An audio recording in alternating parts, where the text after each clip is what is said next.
All right, Sooner fans, I know you can't wait to see your team on the field against Tulane September 4th, but in the meantime, we have much to talk about to get you updated on a full hour packed of information and insight, maybe an hour plus here. We got Jason Ray on the line from Last Word on College Football, of course, for a 15th edition of Sooners Live with much to talk about, Jason. Oh yeah, absolutely. We're about almost 3 weeks away from the opening weekend, 2 weeks away from week 0. So it's getting cranked up. So there's a lot of camp stuff going on, and then obviously some recruiting stuff that still is going on. While camp's getting heated up. So between fall camp news that Jason's going to get started on here in just a second, a new punter, a really good one, who's in the fold, and 2023 commits coming in, 3 from August and 1 on his way, most likely here in the next week or so. Much to talk about, but we'll still take your comments and questions, of course. Yep. But Jason, we will cut loose on fall camp and what you've taken in thus far, sir. Yeah, so with Riley, he keeps the access a little bit lower than Stoops has in terms of availability, but there was some open media availability earlier this week, and there's a lot of there was a lot of discussion. So we've got a lot of good notes, on almost nearly every position, just in terms of who's looking good, how things are looking. So maybe I'll start with 2 of the biggest position groups that are maybe more concerning, I think, than others: the offensive line and the wide receiver position. And fortunately, it looks like things are maybe looking a little bit better than maybe earlier anticipated. So first, on the offensive line, I think is maybe the biggest concern overall on the team. And offensive line coach Bill Bedenbaugh was talking earlier this week, and he had he was very glowingly talking about the entire offensive line. So first, more importantly, I guess, than the entire offensive line was the center position, which we've talked about here, over the spring and summer, is maybe the biggest position that Oklahoma has to replace coming in, and it looks like Andrew Rame has all but solidified that position. Bedenbaugh was very was very complimentary of him, the way he's worked through the summer, what he's been doing here, and even asked what are some of the things he likes about Andrew Rame, and Bedenbaugh said really everything. So I think, and he even made a joke after that. I said, "Wait, hold on a second, don't print that." But he talked about, I think, maybe not quite as far along as Creed Humphrey was at this point in his career in terms of his strength, but he's come a long ways from the spring to the summer, or spring to the fall, I should say, and exactly what he's done. So I think that's a position that I think when we talked last week, Mark, I think they would like to have had that solidified within the first couple of weeks of camp. It looks like it's solidified maybe a little bit closer. I mean, a little bit sooner than they would have at least hoped at that point. So I think that's really good news for the entire offensive line. A couple of interesting things from a position perspective. Talked a lot about Anton Harrison and Wanye Morris. Both of those kids are working at left tackle. I think some of the thought would be that one of those folks, maybe Wanye Morris, would take that left tackle spot, or if Anton Harrison had that left tackle spot, then it would just have him, Wanye Morris, move over to the right side. As of right now, they're both working at left tackle. It looks like from everything I'm hearing and what I've been told, is Anton Harrison has the lead right now in terms of what that looks like. So I think as the camp goes on, it'll be interesting to see if Wanye Morris slides over to the right side, because some people don't know, but he did play a lot at Tennessee on the right side. So it's a position that he's played in the past. So, and one kind of wonders with his eligibility issues that seem to be kind of put the rest now, but earlier in camp that was part of this. So maybe Bedenbaugh's thought was, I want to get someone else ready on the right side from a tackle position to be to be ready to play, should he not be there for the Tulane game. So I think that'll be interesting to see. In another position, Tyrese Robinson, who's worked on the right side at guard for Oklahoma over the last couple of years, is getting a lot more time at right tackle. He's playing with the ones at right tackle. So it looks to me like that could be a guy that moves and plays at the right tackle position. He's done a lot of good work in the summer, so I think being most comfortable with him. So now I think the biggest question mark is probably at right guard, and who gets that position. You think you've got Marquise Hayes on the left side, along with probably Anton Harrison there, and then you got Rame at the center. So I think the biggest question mark is in totality is probably on the right side, and see how that works. But I think overall, like I said, Beatonbow's been really complimentary of that group.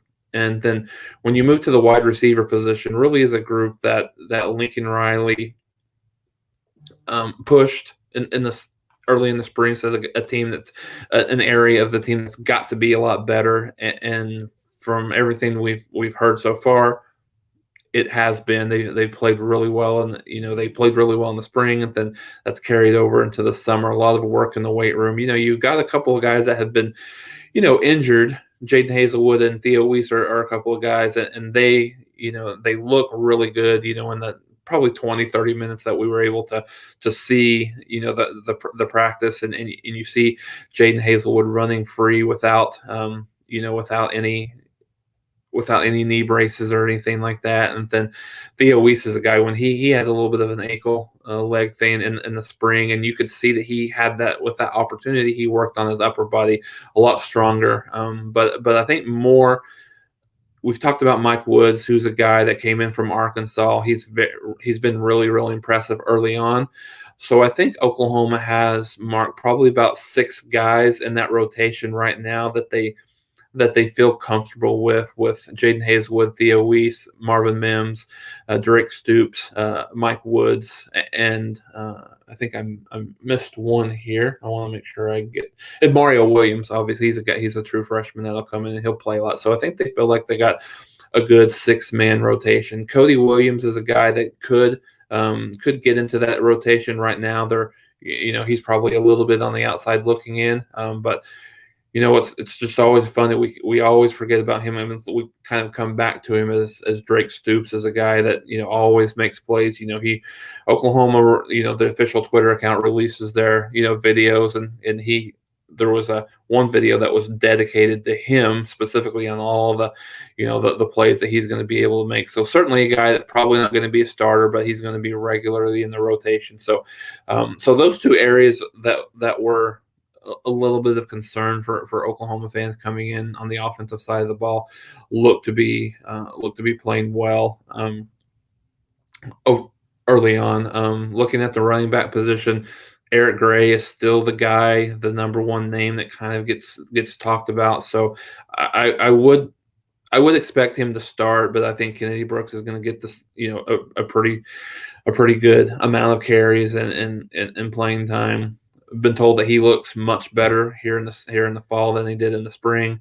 Kind of getting back his explosiveness is back to where he feels like it was before, maybe even a little bit more. So, and I think the concern still is, what does Oklahoma have behind him? We've got Marcus Major, who has played a decent amount last year. However, he's still got the lingering academic thing going over his head, something that I've not really heard much about in the last couple of weeks. Like I said, he is practicing. Kevontre Bradford is a guy I really haven't heard much about, and just in terms of how well he's playing, probably we'll hear a little bit more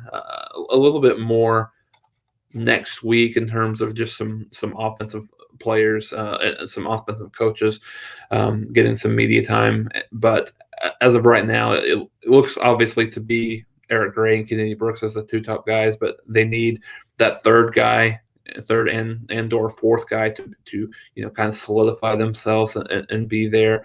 And then you want to move to the defensive side of the ball, which it's more and more, I think, exciting for people to talk about. And Alex Grinch in their opening comments earlier in the year, before fall camp started, talked about he felt like that they were legitimately 14 deep on the defensive line. When you look at, they probably have 8 defensive linemen and then 6 edge guys that they feel comfortable rotating. I think Perrion Winfrey is a guy that's it's going to be on the field as much as possible that they need.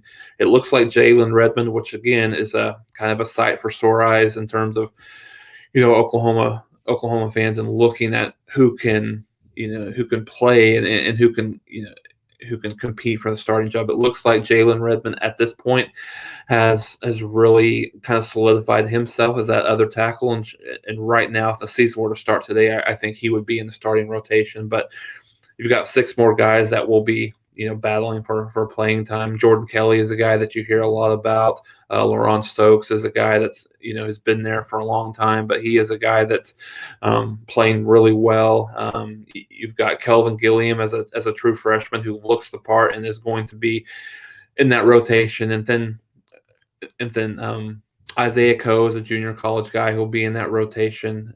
Josh Ellison last year from the junior college who played well in that rotation will be there again. So Oklahoma, they feel like they can probably go 3 or 4 deep there and not really miss a whole lot.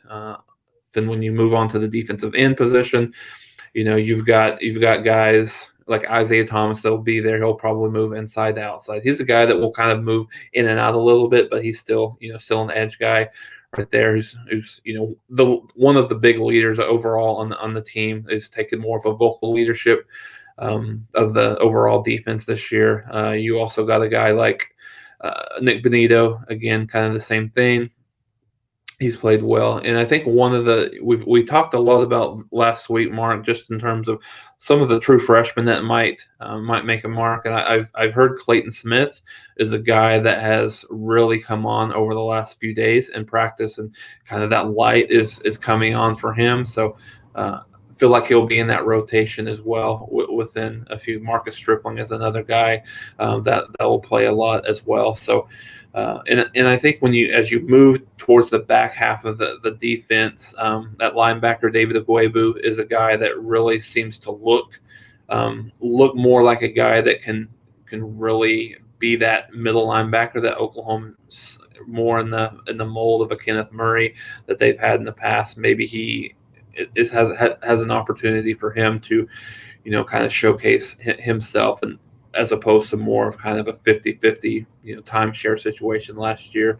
And the cornerbacks, again, are another group that has, traditionally struggled, but Oklahoma has a lot more depth and a lot more athleticism at those positions. DJ Graham is a guy that we've seen a lot of in fall here that has, there was a video the other day where he made a one-handed interception in the end zone over Theo Weiss, and a guy that has a lot of athletic ability coming over. Came to Oklahoma as a wide receiver. They moved him over to the defensive side of the ball and played a lot towards the end of the year. So I think he's a guy that you can pretty much pin in as a starter for the Sooners, and really a guy that could be a difference maker in the back half. And then, one of the kind of maybe not odd, but I think one of the interesting parts for this defense in terms of what Grinch will want to do and getting his 11 best players on the field is a guy like Justin Harrington. I think, looking at him, he's a little bit more athletic and a little quicker than I think a lot of people anticipated. He's got the size. He's 6'3", 6'4". So I think it'll be very interesting to where Grinch puts him. Right now he's working at cornerback. I think he could probably play safety, could probably play nickel. So I think he's a guy to keep your eye on in terms of where Oklahoma puts him. If Oklahoma has more of the mindset of they want to put the best 11 guys on the field at the same time, then certainly you would see him as a starter. However, if they're kind of married to the positions, I think it's a guy that you'll see maybe come off the bench a little bit and spell some people at corner or safety or wherever that might be. And Jason, to the last point that you just made, there's 11 starters. We've got sub packages. We have defensive line rotations in particular. How many guys do you think really factor in to this defense as being impact players, guys that will see the field in meaningful snaps on a regular basis?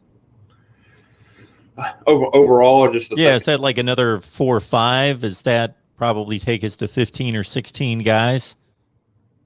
Yeah, I think that's fair. They, like I said, they feel like, the 14 guys are around the defense. Of course, Grinch will rotate those guys on the defensive line probably a little bit more than he'll do at the linebacker and in the back end. So I don't. I honestly don't think it's him blowing smoke and thinking that they have 14 guys up front that will rotate. Now, granted, when you get into a game, a Texas, a TCU and Oklahoma State, yeah, you're probably going to see those guys, sub in maybe a little bit less frequently.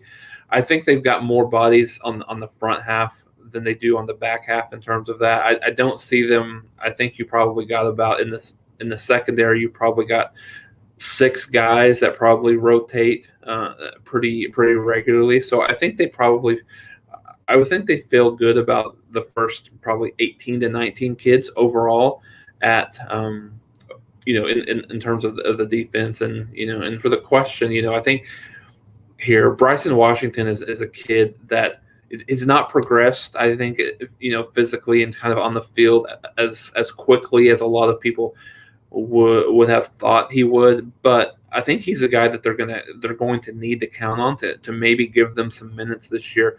I would say if there's any question on depth on the defensive side of the ball, I think safety is probably that biggest question mark. When you look at, you probably have Delaire Turner-Yell as one of your starters at the safety position. It looks like Key Lawrence might be that other guy with Pat Fields maybe kind of being the swing guy and rotating in. But after that, Bryson Washington might be a guy that needs to play some snaps for Oklahoma. So how he wasn't as far along as I would have thought he would be in the spring. Haven't really seen a whole lot of him in the fall, but yeah, he's a guy that's going to need to play some minutes for Oklahoma in some capacity, I think, this year.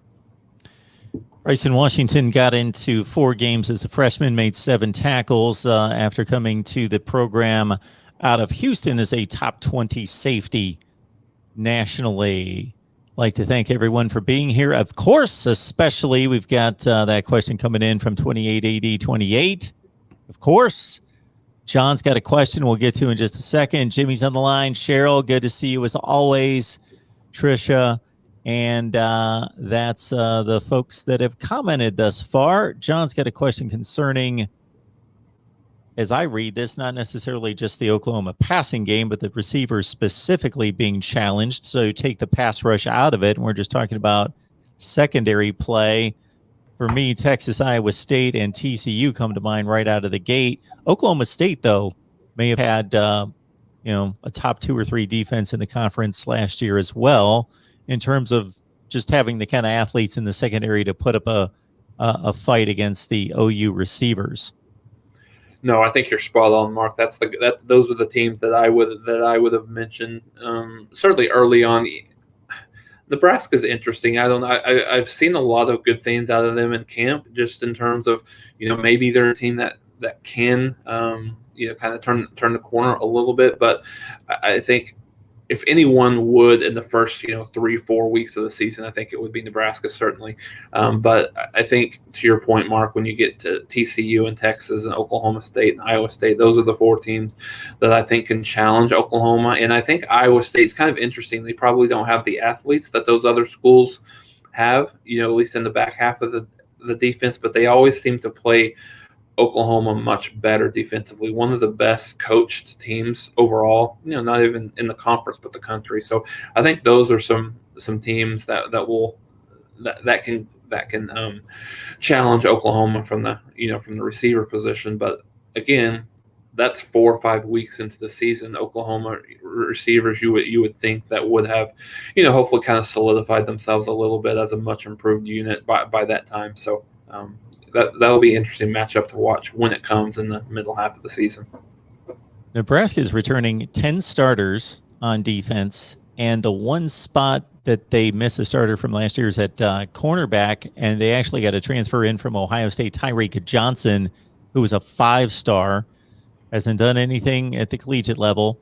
Not that he hasn't been on the field a little bit, but hasn't done anything of note at Ohio State, but transferred to Nebraska. You would expect that he would grab that other cornerback spot. So maybe they'll have something to say a little bit more than what we've seen the last few years for Nebraska on the defensive side. All right. Unless you're a punting nerd, somebody that just is into punting, or you've got your eye on the Pac-12, you probably don't know who Michael Turk is, but he's one of the best punters in the nation. Preseason Ray Guy Award watch list, two-time first team All Pac-12, averaged 47.2 yards per punt last year, and now he's a Sooner.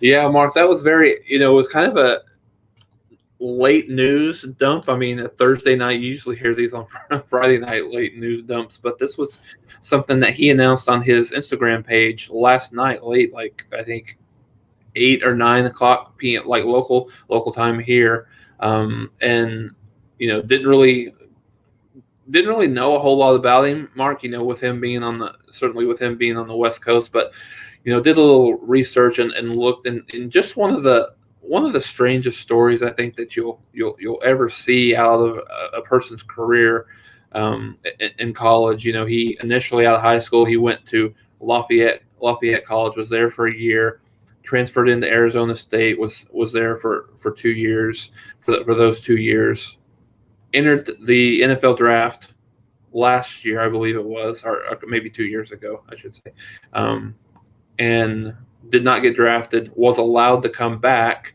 to school, and to your point, averaged about 47.2 yards per punt last year. And so honestly, it's a good get for Oklahoma, an area, Oklahoma has a lot of talent, a lot of depth at all areas of the on the field on both sides of the ball.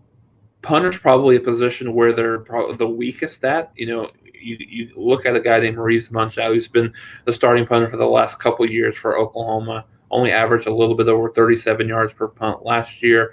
Was, not a glaring weakness, but, you look at a guy like Turk, it's almost a 10-yard average differential between the two. And, that could be a weapon certainly for Oklahoma. You don't see a team like Oklahoma punting an awful lot. However, when they do, it could be a valuable weapon. So I think he's a guy that certainly will challenge, obviously, right away. But I would venture a guess to say that he's probably the guy that Oklahoma will use. Certainly, to your point, Mark, of one of the top punters in the country, definitely top 10 overall in the country, and a guy that, just a position that Oklahoma has that's struggled a little bit over the last couple of years, and they'll be in a position to be much better this year now. 47.2 yards per punt. That's pretty ridiculous. Now, they only played 4 games, so I don't know how many times he punted, but he did back that up certainly the year before in a full 13-game schedule at 46 yards per punt. So he's proven himself. He's certainly not looking to get many game reps, though, going forward. So I guess he's good with what he's put on tape for the NFL scouts to date. Yeah. And he should be pretty good to go unless he has a turn for the worse in terms of his NFL future. Because, man, you pick up 10 yards per punt, that's crazy. Because even if Oklahoma churns it up on offense the way we expect, what are they going to average? Maybe 2 to 3 punts per game, 3 punts. So he's going to punt it 35 or 40 times this year, and you're going to add 350 or 400 yards of field position over the course of the season. Oh, absolutely. And you think about it, Mark, there's going to be a couple of games, certainly, that Oklahoma is going to be not at their best on offense, right? I mean, you're gonna have those games, and you may have those games where you rely on your defense a little bit more, than you have in the past, and maybe that's a different. I don't know. Maybe that's a different decision that Riley will make, having a weapon like that at punter. When you look at an opportunity that Oklahoma would have, maybe to pin a team deep as opposed to going for it on 4th and 5 from your opponent's 45-yard line, say. So I think that's another interesting plot twist in the 2021 season for Oklahoma for sure.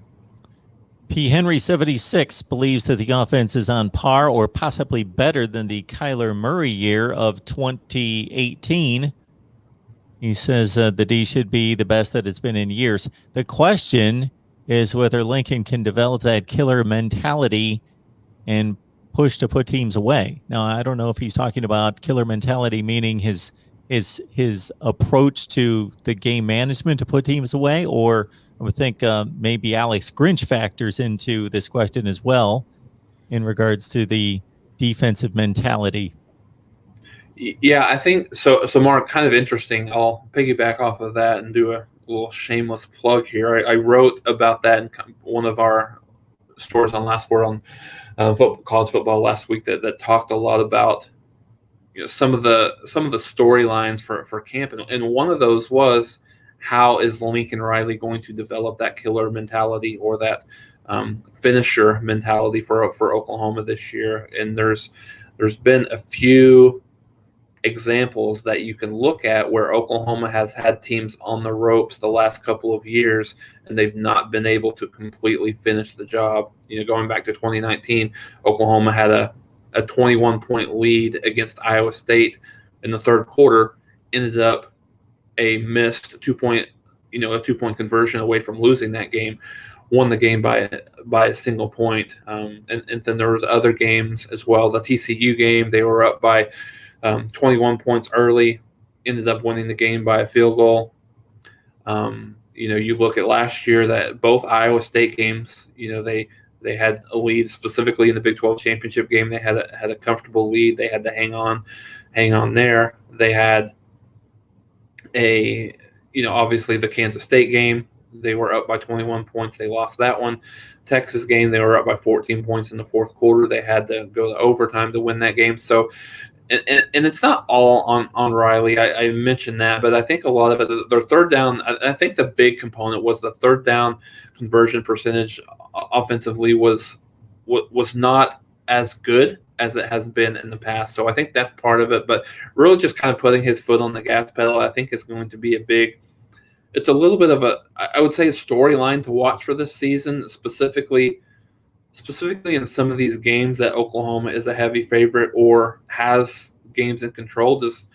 What does Lincoln do? Does he put his foot off the gas on the gas, or does he rely on that much improved defense to help him there? So I think that will be something that's interesting to look at this year, because Lincoln does tend to get very conservative late in games with leads. Then we also need to look ahead to 2023, because Lincoln Riley and his staff sure are, and they're just not picking up a couple players here and there. They are picking up significant talent in this 2023 class. It may not mean a whole lot right now. I think it's significant, but obviously we're a long ways to the finish line, about a year and a half to National Signing Day for 2023. But still, when you get these kind of commitments, you know that the majority of them are going to stick around, especially with a program like Oklahoma. So it's number one in the country right now. It's number one in the Big 12. And you know what? It's number one in the SEC as well. 3 of these commits came in, Jason, in August. Yeah, Mark. So we had a couple last week, and then there was one today, earlier this morning. So Luke Haas was a guy that tied in out of Bixby, Oklahoma, number one player overall in the state in the 2023 class.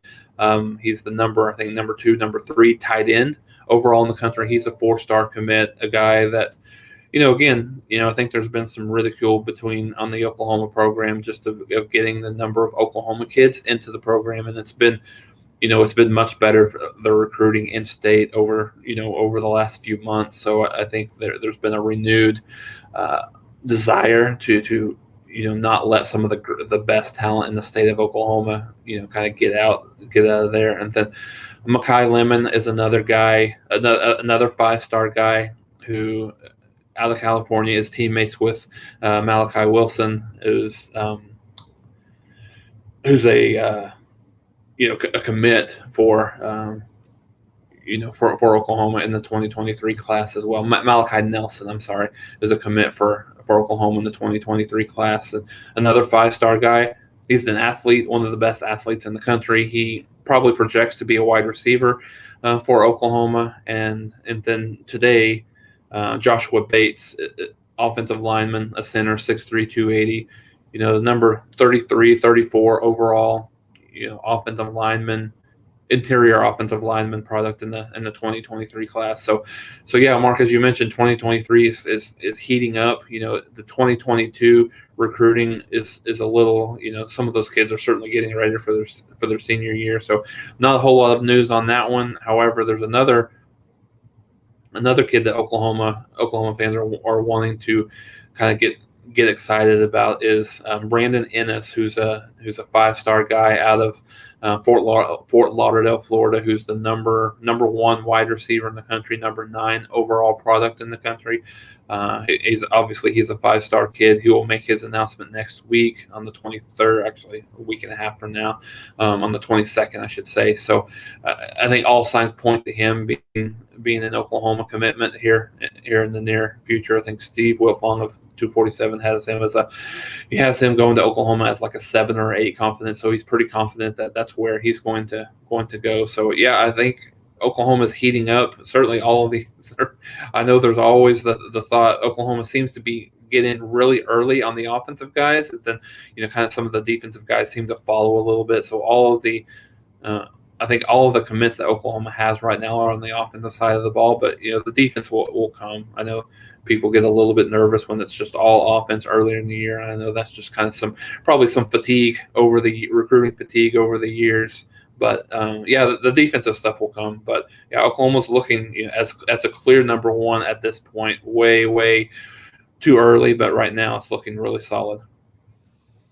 Yeah, the top end talent. Sometimes if you're looking that far ahead at a 2023 class in the summer of 2021, sometimes there will be particular teams that'll rank high that far out that are basically just they're scarfing up a lot of players, and or they're in a position where they may lose a fairly large portion of them.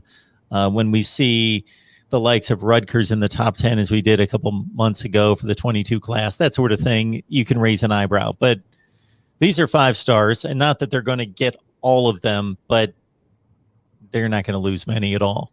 Right. And man, to get that portion of 5 stars when we know that there's only about 35 per class is pretty remarkable at this stage of the game. Oh, absolutely. And, you kind of wonder, that Oklahoma's probably didn't have the same 5-star kids in this class this year, and even the 2022 class. You wonder how much the SEC move is pulling into that recruiting side of things. From everything I've been told, that Oklahoma is not shied away from mentioning that to recruits. Certainly, they can't go and say exactly when this is going to happen, but obviously for some of those 2023 recruits, it's going to be within their time at Oklahoma or wherever they choose. So yeah, I think that's part of the impact. I think, and I think that the defensive guys will certainly come. I think a lot of that comes with the success on the field where Oklahoma has seen that happen. So I think it's when you look at the recruiting here in even 2022, it's strong, and I think it just shows to how much they've improved on that side of the ball and just overall. Got just a couple weeks, folks, to gear up for the season. You can head on over to voiceofcollegefootball.com. Go to the store. It's at the top of the screen. So voiceofcollegefootball.com should be easy to remember there since you're right here. Voiceofcollegefootball.com. Top of the screen. Go to the store. Check it out. You've got just about every team in the Power 5 represented, including, of course, the Sooners. So there's a look at the page right there, and there's more items than that. All right, talking of the Sooners here at the Voice of College Football, courtesy Jason Ray, and Jason had mentioned some of the work that he's done recently at Last Word on College Football, so we definitely want to make sure that everyone's aware that Jason just doesn't jump on here with us every Friday to deliver Oklahoma insight, but catch his work there at lastwordoncollegefootball.com. They do a tremendous job of covering the sport we all love, and do a great job of supporting what we do here at the Voice of College Football, too. Kevin McGuffey, Tony Siracusa, Jason in particular. Yes, Travis Kenobi. joined us this week as well, talking up West Virginia. All right. We had a question, or basically a comment. Somebody in particular, I'll catch up with the comment here in just a second, concerning DJ Graham, his emergence after playing 6 games and had a nice little splash as a freshman with a pick and 20 tackles last year.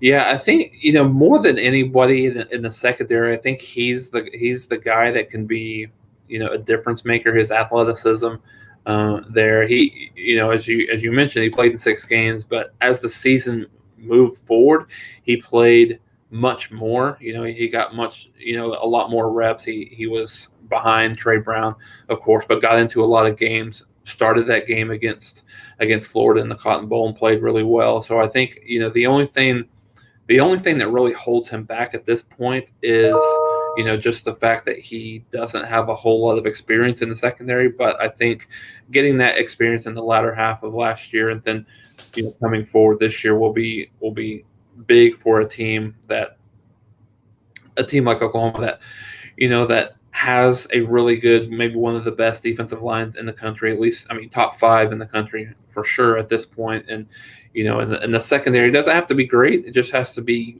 serviceable, has to be good enough, with the pressure that the defensive line in the front 7 should be able to get there. I think you can probably pencil in, I said pin DJ Graham. I think Woody Washington's another guy on the other side of the field is probably your other starting cornerback there. So I think that the depth that Oklahoma has in the cornerback room, I think Mark, you had mentioned this, just kind of asking what the depth looked like on how many guys really would play. I think you'll see those two obviously start. You'll see a guy like Latrell McCutcheon play a lot. You'll see a kid that's played a lot for Oklahoma, Jaden Davis. He'll play a lot. We mentioned Justin Harrington at the cornerback. So I could see Oklahoma legitimately being able to have 5 guys in that cornerback area. But I think of all 5 guys, I think DJ Graham probably has the biggest upside of any of them.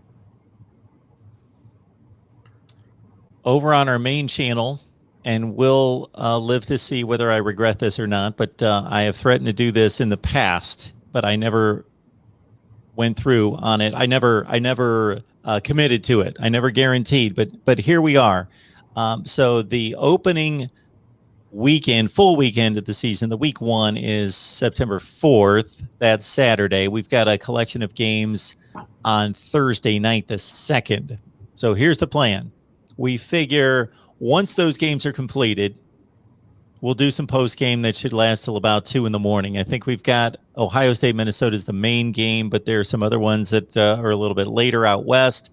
So about 2 a.m. will be the end of the post game wrap up for that opening Thursday night. So rewind 24 hours. I figure that's the time to come on to start the 24-hour live stream. Now, truth be known, no, I am not going to attempt to sit here for 24 consecutive hours. It's crossed my mind to attempt it, but that's even more foolish than what I would push myself to do. So we as a channel are going to have 24 consecutive hours of live coverage, but I will duck out for a nap here and there and hopefully bring some guest hosts on to carry us through. But that'll be over on the main channel. Again, it'll be technically September 2nd, that Wednesday, late at 2 in the morning Eastern time, all the way through the Thursday night games for post game. And then I'll collapse after that and get ready for Saturday, or get ready for this show. All right. So I'll set the alarm for 2:20 Eastern on Friday, just in time to click live and let Jason talk for an hour or so.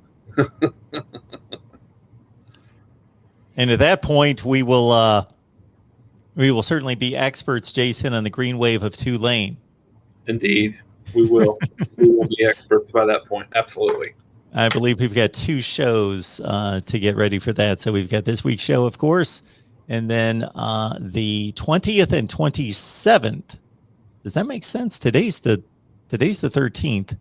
So maybe we've got 3 shows. We've got the 20th, 27th, and then the day before the game. Okay. 3 more shows. Okay. I didn't think so. Very good. So we're here every week. So please, folks, head on out there, whether that be on social media or directly face-to-face. Do it the old-fashioned way. Get on the phone and let people know that we're talking Oklahoma football here every week. Yep, absolutely. 28-80-28. Any chance Kevin Gilliam can crack the two deep in the defensive line this season? So I think it'll be hard for him to crack the two deep for Oklahoma this season. But he'll certainly, I think everything that I've heard, I think he'll be in the regular rotation. I don't, I think, as I mentioned earlier, I think the first two are pretty solidified just in terms of you have Jalen Redmond and you have Perry Winfrey. So I think those guys will be very, very difficult to unseat. I think you've probably got a guy like Jordan Kelly. You've probably got a guy like Josh Ellison. That's probably who I would say right now are your four best, defensive linemen. But I think they've been extremely impressed with Kelvin Gilliam, just from a true freshman perspective, how ready he is. And I think that's one thing that was brought up earlier this week, that Oklahoma has not been in a position where they're taking projects or they're taking guys that it's going to take them a little bit to get in the weight room to get. I mean, he looks the part. Like he definitely has the body and he has the type. And one of the good things that I've been hearing is that he's very coachable, which is good. So you take those two things together, and I think that promotes a guy that's going to get some playing time. So while I don't know that he'll necessarily get the two deep area, I do think that he'll be part of that regular rotation on the defensive line for Oklahoma this season. Web Security is one of those folks that tracks the voice of college football across many, many channels all over the place. So we appreciate that, Web Security. And keep in mind, Oklahoma fans, so we've got about 70 online right now. Number one, that you've missed most of the show. So go back, because Jason ran us through the gauntlet, offense and defense, special teams, in regards to what's going on right now on the field. You've got a new punter, if you didn't know that. And then, of course, Lincoln Riley and his staff are nailing it thus far in the 2023 recruiting class. So check out everything we had to discuss concerning that. And then also keep in mind that we will have post-game, courtesy Jason, right here every Saturday. I don't think there are any other game days for Oklahoma football. They're not playing in Conference USA, where they're playing Thursday and Friday and Saturday and all over the place. So it's all Saturday action for Oklahoma football. And Jason will be here following every Oklahoma game to talk Sooners with you. So I'm looking forward to that, checking that out myself.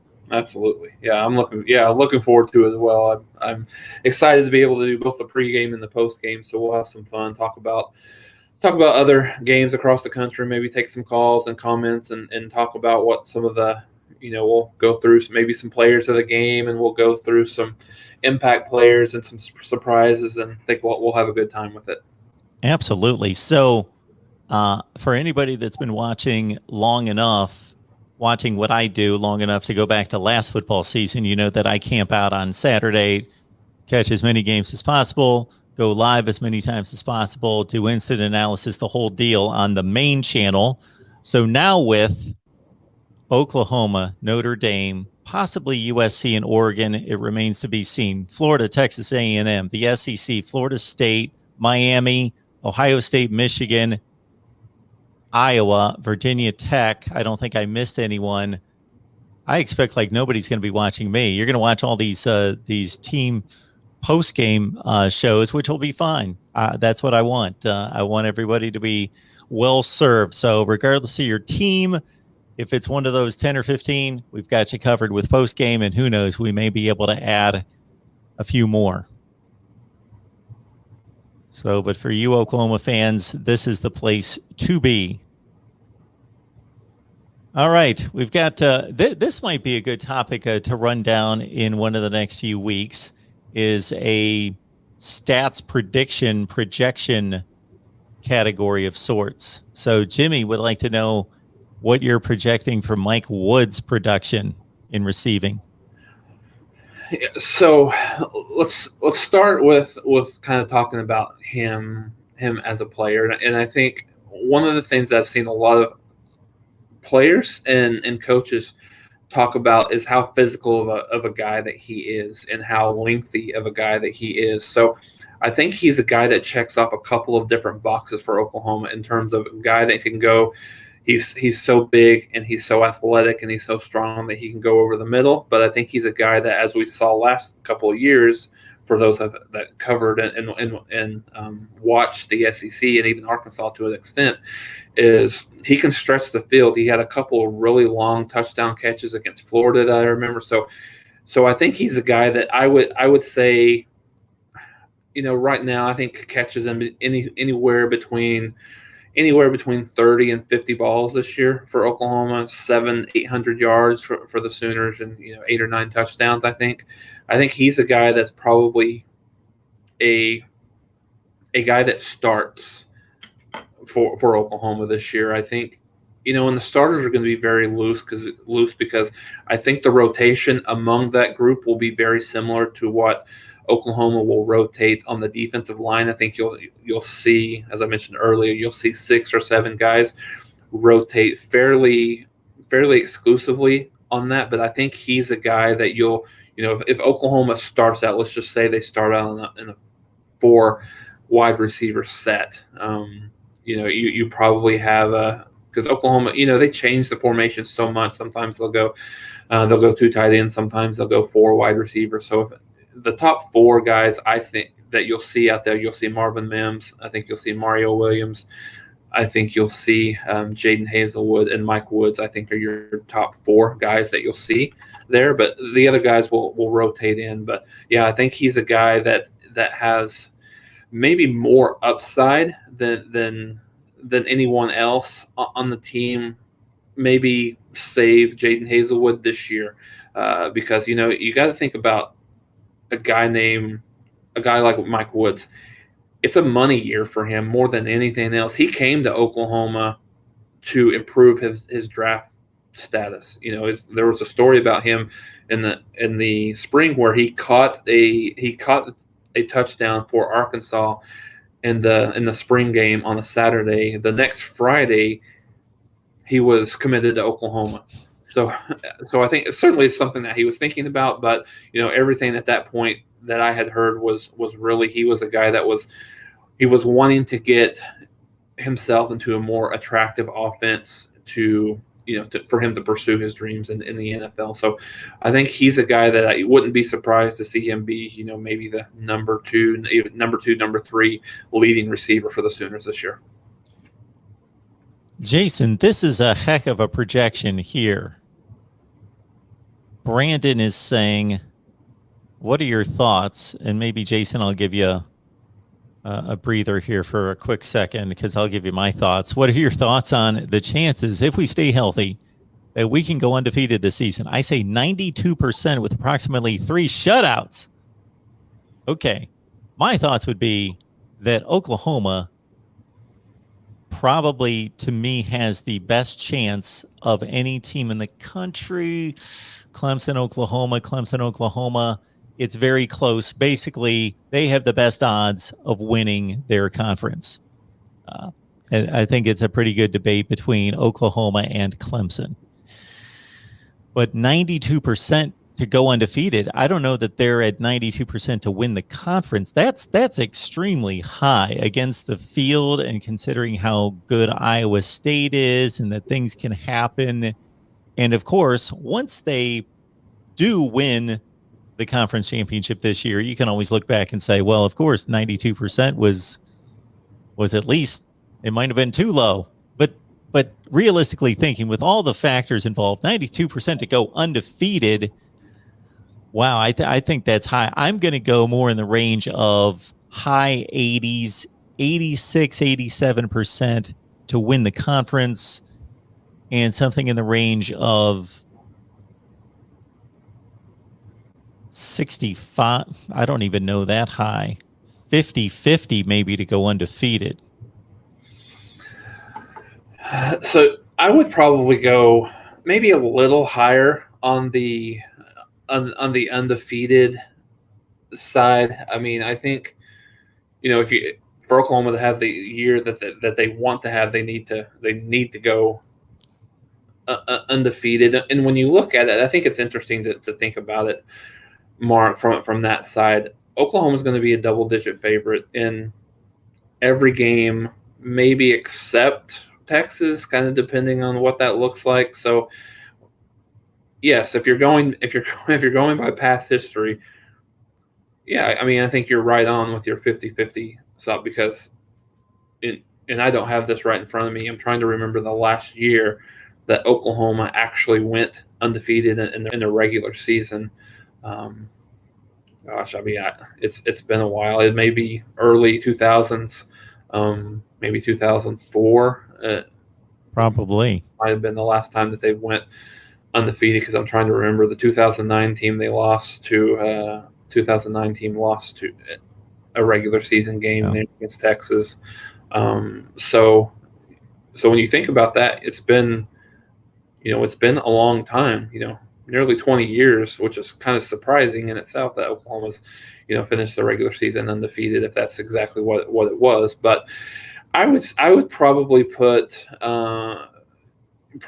Oklahoma more in a 65 to 70% range of going undefeated, a little higher, than you, Mark. Really, just because when you think about it, a lot of their tougher games are going to be at home. You look at, they have TCU at home, they have West Virginia at home, they have obviously Texas in the neutral spot, Nebraska is in Norman, you have Iowa State in Norman as well. So a lot of those tougher games are in Norman or neutral site. The toughest away games that Oklahoma has this year undoubtedly is Oklahoma State. To end of the year is probably their toughest on paper.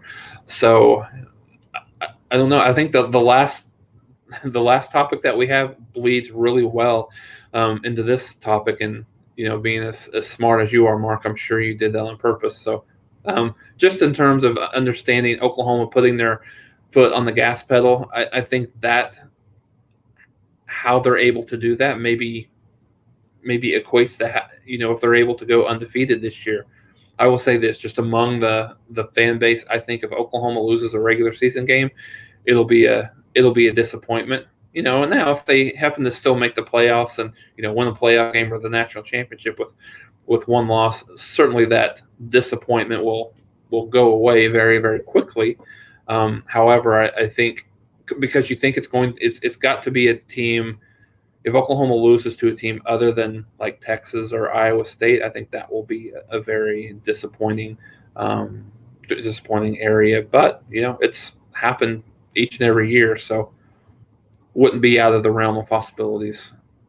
I'm not a huge believer in the FPI, but the Football Power Index has Oklahoma going 11.4 and 1.5, 11.5 wins, 1.5 losses. So I find it interesting that they projected into the conference championship game. So basically what that's saying is, as I've looked at other ones to basically figure this out without it being listed, I'm sure it's explained somewhere, but basically they have Oklahoma winning the conference most of the time. So that win-loss is going to take you through the conference championship game, but they don't have Oklahoma in every scenario winning the conference. Therefore, it's not going to even out to a perfect 13, but it's going to be close. Yeah. So they're at 1.5 losses. Chance of winning out, the FPI is only at 17.7%. Oh, for Oklahoma to go undefeated throughout That's interesting. I mean, because when you think of the schedule, let's look at Oklahoma versus maybe an Ohio State, a Clemson, a Georgia, and the Alabamas. I think when you that's only winning through the conference championship game. That doesn't include the playoffs. I don't think that only deals with the games that they know that are going to be played. Yeah. Well, because they can't project a game that they don't know is going to happen. Yeah. Well, and I was really from that perspective, Mark, was just projecting Oklahoma and their regular season versus these other schools and their regular season as well. Oklahoma, I think I would say they very easily have the easiest schedule when you think of Ohio State, just overall, including the non-conference as well. Ohio State has Oregon, who's a better team than, even though it's at home, obviously, is a better team than anybody on Oklahoma's schedule, save Iowa State, probably, right? Then you look at Georgia and Clemson, obviously, each playing each other is a much better team than anyone else, will face, or Oklahoma will face. Alabama, even with the SEC schedule that they have, not counting that, even talking about Miami, on paper, Miami's probably, maybe the second, third best team in the Big 12. If you were to put them in the Big 12, probably third, maybe fourth, I guess I should say.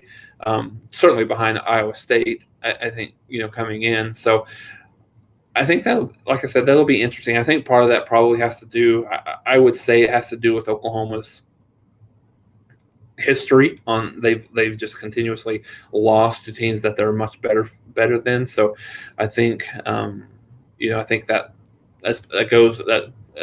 part of that goes into that, and thinking about who Oklahoma might lose to in that 17% probability. Just doing some quick lists here. Alabama plays Texas A&M. They're number 6 in the preseason coaches poll. Florida's 11. LSU's 13. Miami's 16. And Ole Miss is 25. Did I miss anyone? I don't think so. I don't think so either. The SEC had 6 ranked teams. So that would be Alabama, LSU, Texas A&M, Florida, Georgia, Ole Miss. Okay. That's right. Ohio State plays Oregon, who's 12. Indiana's 17. Penn State is 20. And they do not face the other. They would face a possible Wisconsin, Iowa. They're right now 15 and 18 in the country. And for Oklahoma, it's Iowa State at, I believe, 8 preseason. Texas is 19. And that would be it. TCU, I got to think, was close to the top 25. I didn't see the teams with other votes, but I would think that they would have factored in there closely. Yeah, I think I saw that they were they would have, if you extended out, they would have been either 26th or 27th. So yeah, I think they're close. And the FBI only gives Oklahoma a 68% chance of winning the conference. It's usually pretty conservative, the FPI, in terms of trying to forecast a conference championship or a undefeated season. So there you have it. It's really interesting to look at that stuff so early on, because teams evolve and there's potential pitfall games that you maybe didn't project or prognosticate at this point in the year. But yeah, I mean, I would say of those, we talked about that, even of those games, I mean, I think TCU, Oklahoma's outside of the the Iowa State there, TCU and Oklahoma State are probably the two games that I would give as the area. If Oklahoma did slip up, those would be the ones that I would think that might happen. But yeah, I mean, it's tough to go undefeated. I mean, not many teams do it. So yeah, we had 3, not last season, but the last full season in 2019 with LSU, Ohio State, and Clemson, and that was kind of an aberration. It seems like there's usually like 1. All right, folks, that's another Sooners Live in the books. Hope you appreciate the efforts that we get out of Jason Ray each and every week, and catch him there on Last Word on College Football. You see it right there on the banner, lastwordoncollegefootball.com, for his deep dive on Oklahoma and the Big 12. And, of course, bring some folks back in here. So we'll be on time next week at 2:30 Eastern, 1:30 Central. But that's a good reason also to subscribe and hit the bell for the notifications, just in case we've got to switch up the schedule. But we'll be here, and we hope that you are here as well, but bring in some folks with you to build up the audience. Jason, it's been a good time as always. Appreciate the insight. No problem, Mark. Thanks for having me on here.